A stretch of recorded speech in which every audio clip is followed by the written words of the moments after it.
बहराइच जिले के नानपारा विधानसभा क्षेत्र का ये नीबिया गांव है जो बिल्कुल भारत नेपाल सीमा पर है। यानी इस गांव के बाद नेपाल शुरू हो जाता है। गांव के ठीक बगल में भारत नेपाल सीमा है। वो सफ़ेद चादर से दिखाई दे रहे हैं, उसके उधर नेपाल की सीमा है। बिल्कुल बॉर्डर का ये गांव है। यहाँ की भौगोलिक स्थिति तो अलग है ही है, राजनीतिक परिस्थिति भी अलग है। इस इलाके में यानी जो भारत नेपाल सीमा है और ख़ासतौर पर जो उत्तर प्रदेश के इलाके हैं उसमें भारी मात्रा में सीमा पर मस्जिद, मदरसे और इस्लामिक सेंटर बने हुए हैं जो एक बड़ा असर इस इलाके पर डालता है। तो चलते हैं गांव के अंदर और लोगों से जानने की कोशिश करते हैं कि इस बार के विधानसभा चुनाव में इस इलाके में क्या क्या मुद्दे हैं, बॉर्डर पर रहने वाले लोग क्या सोचते हैं, क्योंकि इनकी परिस्थिति जैसा मैंने पहले कहा अलग है, इनकी मांग भी अलग है। तो इस बार ये क्या सोचते हैं, किस तरह की सरकार ये चाहते हैं।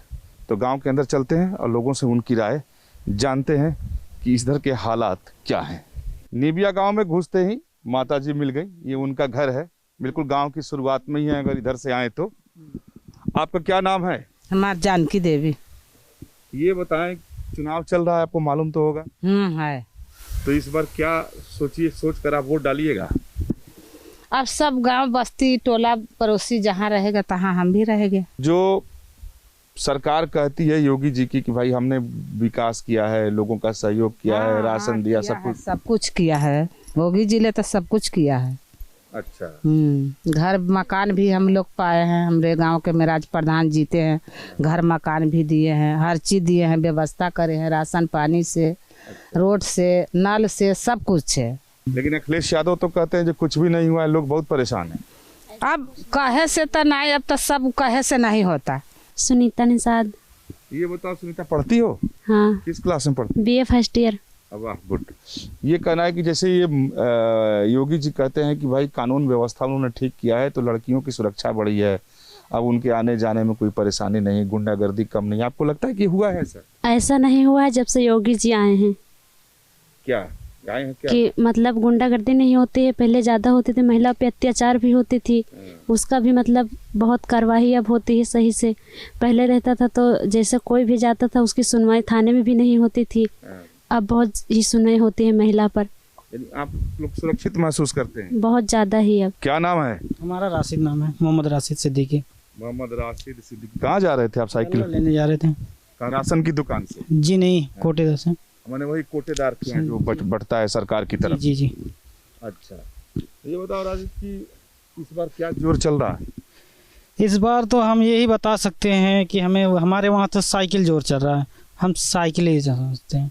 अच्छा जी, हम साइकिल ही पे वोट देंगे। हाँ, ये तो कहा जा रहा है कि भाई इस बार तो मुस्लिम और यादव सब लोग मिलकर साइकिल को दे रहे हैं। जी, हम लोग यहाँ पे तो साइकिल ही चल रहा है। अच्छा, योगी बाबा जो कहते हैं कि भाई हम सब लोगों को राशन दे रहे हैं, घर दे रहे हैं, बिजली दिए हैं, तो क्या हुआ, 5 किलो राशन से कोई का रोजगार चल जाएगा? कोई खाना चल जाएगा? एक महीने में 3 रुपये पड़ता है, डेली का 3 रुपये पड़ता है। 3 रुपये में कोई पेट भर जाएगा 5 किलो राशन से? गैस सिलेंडर कितने में हो गया? 1000 में हो गया है। तो क्या आपको उम्मीद है कि अगर अखिलेश की सरकार आएगी तो राशन ज़्यादा मिले, पूरे महीने भर का मिले, गैस सिलेंडर का दाम कम हो जाए, इस तरह की उम्मीद कुछ है आपको? जी, हम ये नहीं बता सकते हैं, लेकिन पहले से कुछ महंगाई खत्म होगी। इस वक्त बहुत महंगाई है। जब कभी जंग छिड़ सकती है तो नुकसान। जंग तो नेपाल से पता नहीं छिड़े या न छिड़े, जब कभी छिड़ सकती है तब नुकसान है, वैसे कोई नुकसान नहीं है। हमारा लोग का फायदा है, यहाँ नेपाल से रोजगार चलता है हमारा सबका। अच्छा। हम लोग नेपाल ही में काम करते रहते हैं। अच्छा जी, इधर रोजगार कम नेपाल में ज्यादा है? हमारा लोग का नेपाल में ज़्यादा रोजगार है, हम लोग नेपाली से काम करते हैं। क्या करते हैं आप? हम लोग यहाँ पे सिलाई का काम करते हैं नेपाल में। अच्छा, कोई घाटा नहीं, हमें फ़ायदा है, नेपाल से हमें फ़ायदा है। नेपाल अगर बंद हो जाएगा तो घाटा है हमें। अगर आना जाना बंद हो जाए, सीमा अगर लॉक हो जाए तब आना जाना हमें तकलीफ पड़ता है। लॉकडाउन में तो तकलीफ़ होती है, बहुत तकलीफ़ हुए है, इतना तकलीफ हुए हम लोग जानते हैं। लॉकडाउन में हम फंसे हुए थे वहाँ किराना में। तो आपके इलाके से तो जैसा जानकारी आती है कि बहुत सारे जो वो अपराधी जो तस्कर लोग हैं इधर से उधर इस इलाके से भी बहुत गुजरते हैं, उससे कोई दिक्कत नहीं होती आपको? जी कुछ नहीं, यहाँ से कुछ नहीं होती है। उनके आते हैं जाते हैं, उनसे कोई चीज़ नहीं है। Sir Radhe Shyam Verma sir. राधे श्याम वर्मा जी जी जी। तो वर्मा जी, इस बार तो एक वर्मा जी यहाँ सपा से चुनाव लड़ रहे हैं। जी जी जी जी। वर्मा जी तो उन लोग समर्थन करेंगे? जी समर्थन क्यों नहीं करेंगे सर। अच्छा। जी जी। बताइए किसका जोर चल रहा है वर्मा जी? सर साइकिल और भाजपा का जोर चल रहा है सर इस समय। अच्छा, जी जी साइकिल और भाजपा। जी जी ये बताइए वर्मा जी, ये तो आपका गांव नेपाल बॉर्डर पे है, जी ये तो अंतिम गांव है, इसके बाद कोई गांव उधर है ही नहीं। तो नेपाल सीमा पर कुछ फायदा भी है रहने का, नुकसान भी है। नुकसान क्या ज़्यादा है? नुकसान सर यहाँ पे ये है कि जानवर ज़्यादा आते हैं सर। गाय वाय सर नुकसान ज़्यादा करती हैं, और बॉर्डर एरिया में सर थोड़ा बहुत तो नुकसान होता ही है। जी जी तो बॉर्डर एरिया में अगर कहीं तो बहुत सारे नए नए कंस्ट्रक्शंस भी हुए हैं, मस्जिद मदरसे भी बहुत सारे बने हुए हैं। जी जी तस्करी होती थी इस इलाके में, हाँ अब सर वो तो होती है सर, अब तो कंट्रोल में है सर। अच्छा, जब से बीजेपी की सरकार आई है सर, जब से कंट्रोल में है सर। यानी तस्कर कम हो। जी जी जी किस चीज़ की ज़्यादा तस्करी होती थी इधर? सर यही सब है सर। जैसे कपड़ा है इधर से उधर करना, और जैसे दाल चावल है इसी का आयात निर्यात करते हैं। छोटी मोटी चीज से लेके सबकी तस्करी करते हैं सर। अच्छा, उधर कम हुई है? कम हुई है सर, बीजेपी के सरकार में कम हुई है सर। ठीक है। ये बीजेपी वाले जो कहते हैं भाई हमने तो बहुत लोगों की मदद किया, हाँ बहुत मदद किया, हाँ बस एक अंतिम, तो क्या आप लोगों को मदद पहुंची है जो योगी बाबा कहते हैं? हाँ सर पहुंची है सर। अनाज मिलता है महीने में 2 चक्कर सर। आवास मिल रहा है सबको।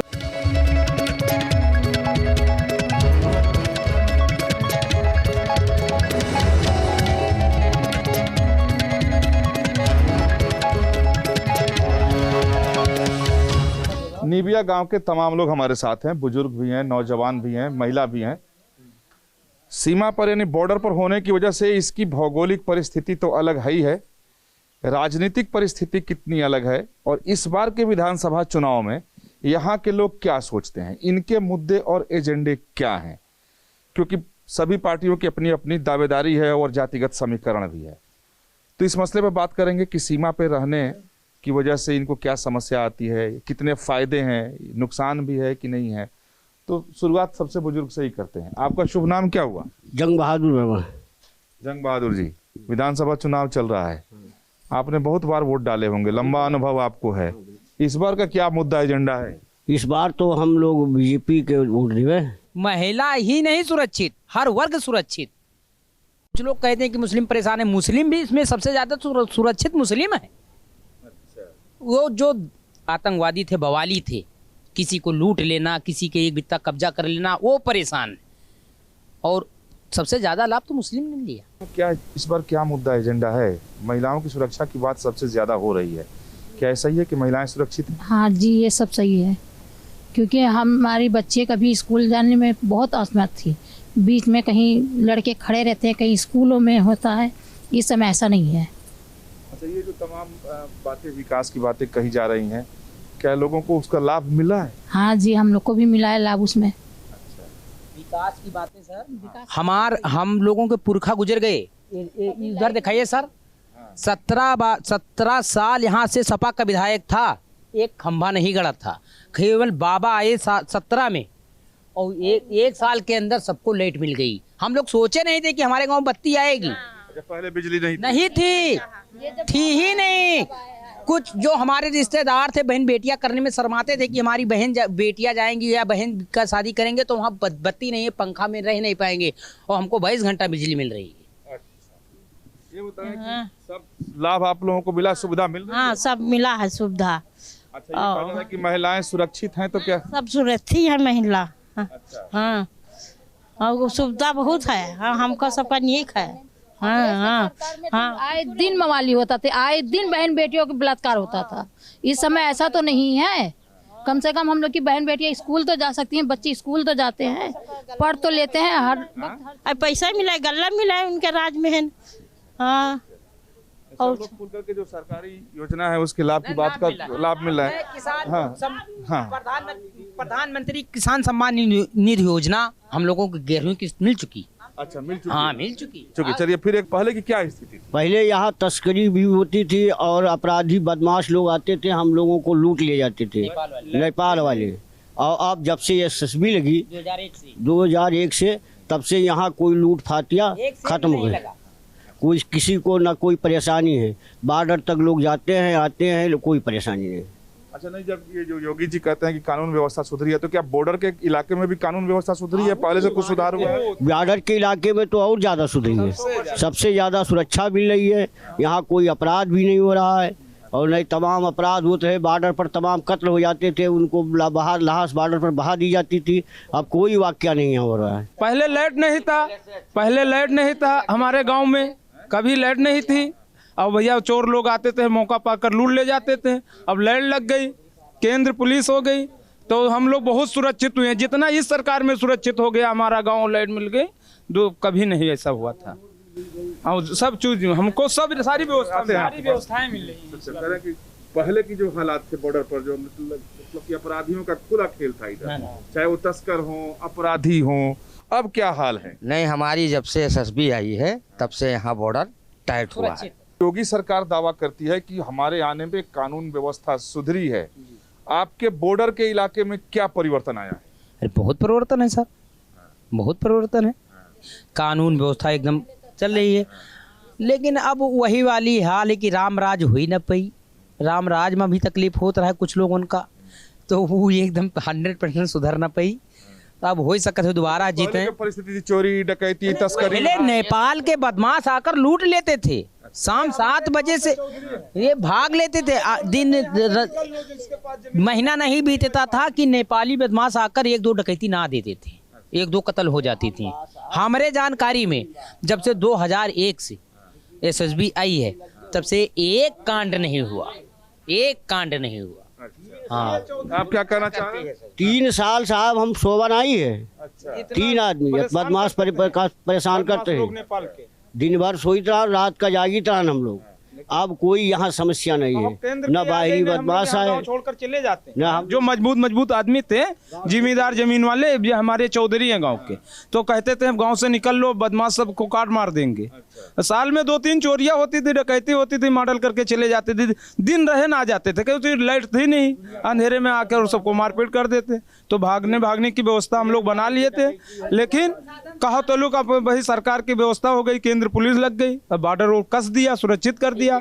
अब कोई चोरी मक्कारी सब खत्म हो गई, डकैती तो एकदम नहीं हो रही, पहले से ज्यादा टाइट, बहुत टाइट है, हरदम बहुत सख्त है, शासन बहुत सख्त है। एक और व्यक्ति हैं, क्या आपका क्या आपका शुभ नाम क्या है? हमारा शुभ नाम ठीक है सर, हम लोग को नाम बताएं पहले। हमारा मोहम्मद नसीम नाम है। मोहम्मद नसीम, इसी गांव के रहने वाले आप?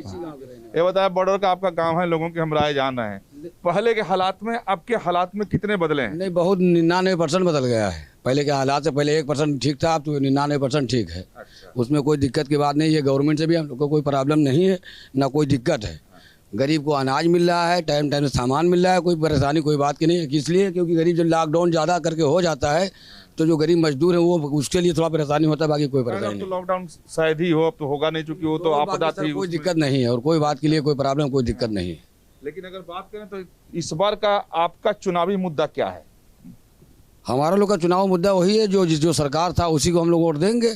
अखिलेश यादव तो कह रहे हैं कि सारे मुस्लिम उनके साथ हैं। अरे ऐसा नहीं है, कोई किसी के हाथ में बिका थोड़ी है या कोई उनके कोई नमक खाया थोड़ी है। जो गवर्नमेंट रहेगा वही देगा जनता को। जब अखिलेश थे तो वो दे रहे थे, अब योगी जी हमारे हैं वो दे रहे हैं, जो रहेगा वही देगा। तो जो अभी इस वक्त टाइम है तो उससे कोई नुकसान हमको है नहीं, तो हम क्या उसके उस बारे में क्यों गलत बोलेंगे, कैसे बोलेंगे? बोले हम लोग को 2 महीना में 2 बार अनाज मिल रहा है, वही हम लोग खाते पीते हैं। टाइम मिल गया तो काम भी करने गए, अगर लॉकडाउन हो गया नहीं जाने आने का मिलता है तो प्रॉब्लम तो है ही है। बाकी और कोई दिक्कत सर हमारे तरफ से नहीं। क्या कह रहे थे? नहीं सर, हम यही कह रहे थे कि जिसका खाते हैं उसका हम गाते हैं। हाँ, बताएं। हमको सब तकलीफ कुछ नहीं है, बस थोड़ा जानवर की तकलीफ है तो हम लोग उसको एडजस्टमेंट कर लेंगे। माने जो हमारा पशु है हाँ, उसी के लिए, और कोई दिक्कत नहीं है। किसान भी खुश है सर, गरीब भी खुश है यहाँ का। नहीं तो गौशाला वगैरह तो बनी है, इसकी समस्या बाबा में बना हुआ है, मगर वहाँ गाँव कोई देखभाल नहीं हो रहा है, जानवर है ही नहीं वहाँ। जो थे थोड़ा बहुत वो मर गए, अपना उधर उधर सब चले गए। हाँ, कार्यकर्ता जो हैं उसमें करने वाले काम वो सर सही से साथ से काम नहीं कर रहे हैं। इनका भी हाल जाने। आप हमारी बात सुन रही थी, ये बताइए चुनाव चल रहा है। हाँ, तो चुनाव चल रहा है, लेकिन हम क्या बताइए जी, हमारा आदमी मरा, ना हम मृतकाल पावा और ना हम पेंशन अभी तक पावा, ना तो हम राशन कार्ड पाई, का बताइए जी। हम आपको राशन नहीं मिलता है? हमें राशन नहीं मिलता है, कुछ नहीं मिलता है? हमें राशन वासन कुछ नहीं मिलता है। अच्छा। हाँ, हमका 2 साल हो गई राशन नहीं मिलता, आगे मिलत रहा। हाँ तो बताए हैं हम, मोदी तो अपने तरफ से बहुत बढ़िया काम की है, लेकिन हिया हम तुम सब कोई कह रहे तो हम का करी बताओ। तो हम परेशान है तो कहीं भी ना परेशानी है, पर कोई जास्ती नहीं होता है। अब कुछ नहीं, अब पहले से शांति है, बहुत शांति है। चलिए, यानी इस सीमावर्ती गांव में भी लोगों के मुद्दे और एजेंडे लगभग उसी तरीके के हैं जिस तरीके की शिकायत और दूसरे जगह पे लोग कर रहे हैं। आवारा पशुओं की शिकायत सभी जगह पर है और इस गांव के लोग भी बहुत परेशान हैं। बस सिर्फ इनकी एक मांग है कि किसी तरीके से आवारा पशुओं की व्यवस्था हो जाए तो इन्हें कोई दूसरी परेशानी नहीं है।